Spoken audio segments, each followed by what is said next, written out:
Hey everybody, thanks for checking out this video. I wanted to do a quick and awesome announcement based on the fact of the mini-series that I've been doing about candidates and staffing, job seeking, recruiting, hiring managers, and just trying to get those conversations a lot more successful from start to finish on both sides of the table. I looked like I was like 11. I've always had a big so people were like, are you old enough to work here? And I was like, yep, I have a work permit. And then by the time I was 16, I was working full time at Denny's as a server, 40 hours a week on top of going to high school. So I've always had this drive, and I've always had these jobs people thought I was way too young for, but I still went in and did them. So it's been reactive for the candidate search. Oh, sure. Yes. In recruitment, there are really two formats of resumes, at least in the US. The first is a chronological resume, and the second is a functional resume. A chronological resume is one that you're most used to seeing. It goes from your work history from most recent to least recent, and it organizes your experience based on each position. India versus here,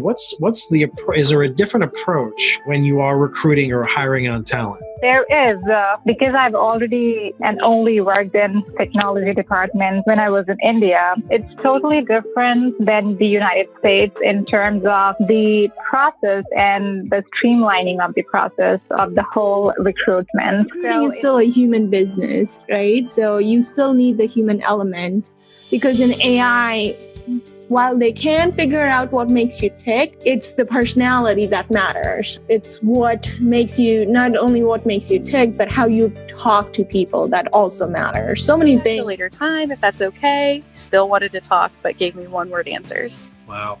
It was awful. It was absolutely terrible. And it was uncomfortable too. And this was like an IT programmer? Yes. Yes. Maybe he's just not used to talking to women. I don't know. Am I intimidating? And the amount of feedback that I've been getting has been awesome. So what I'm doing is, first and foremost, I'm not a recruiter, but I have always been in a position of working with other people, connecting people with jobs, and kind of being the go-to person of recommendation. You know, if you have a question or something, people usually go to me. So I'm not a recruiter, but what I want to do is actually something really interesting. Today, I'm actually announcing a new direction for the mini-series and a couple of other additional resource perks. So we're going to be rebranding the mini-series into its own production called Recruitimentary. And Recruitimentary will also be a website of its own, recruitimentary.com, also with the subsequent social media, Twitter and Facebook pages. And it is just going to be a hub and a platform of interesting content, still continuing the content that you'd seen with the miniseries. We're still going to continue with that, having much more supportive video help and just topics that come up about talking with your boss or attitudes to have or what to do to win an interview.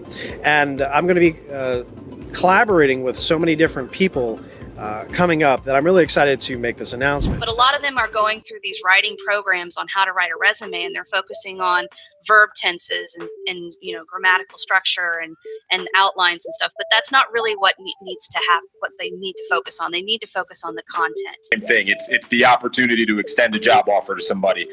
You know, when you work with somebody who pours their sweat and tears into chasing down an opportunity and interviewing maybe up to 3-4 times, flying all across the country, once you finally get to that finish line and they get the job offer and they accept and you've made everybody happy, it's a win-win-win.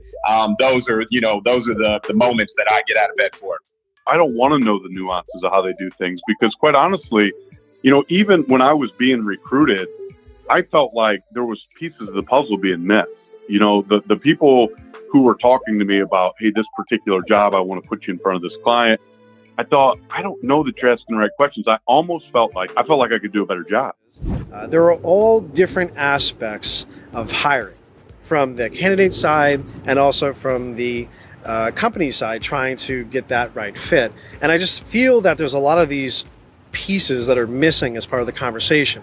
Recruitimentary.com and the Recruitimentary podcast are going to fill those gaps. So if there's people that are out there that you think could benefit from this, if you know people that already do something like this and they're career coaches or they are resume writers and they're really good and passionate about what they do, share this with them as well. I love to speak with them, have them as a guest on the podcast, being able to be really focused about what Recruitimentary is about. So Just the same brand of humor that you've seen with MidKnight Studios. Feel free to check that out. The links are definitely going to be in the description.